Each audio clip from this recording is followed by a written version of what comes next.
Drabilkalarimiz bir afzallik jihatlari, narxlari haqida bir ma'lumot bersangiz. Bo'ldi.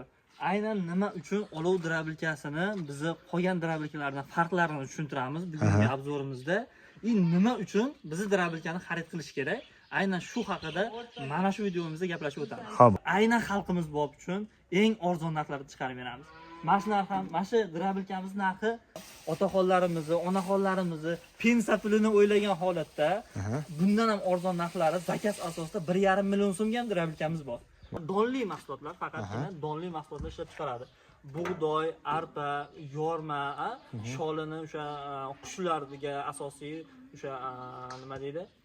Maydasini 4dan 1 qismini ham ishlab chiqarib beradi. Jami bo'lib 7 xil mahsulot ishlab chiqaradi. Aynan siz obunachilaringizga 1,5 million so'm. 1,5 million so'mdan kommentariyani yozib, layklarni bosib, qo'llab-quvvatlab tursa 1,5 million so'mdan drabilkamiz bor.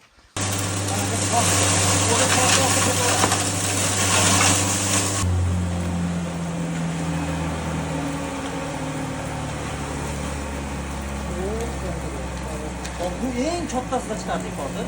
Endi kichkinasida chiqarib ko'ramiz. Farqini ko'ramiz.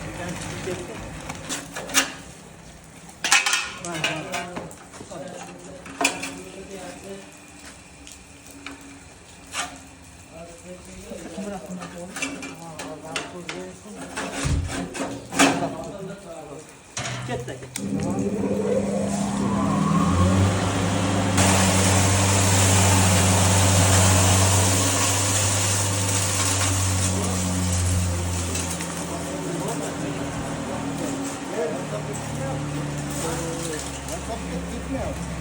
Bu aka bundan ham maydasi. Endi mana buni ko'ring. Mana 3 xil. WhatsAppda bu aka. Bu tikoni bor ekan.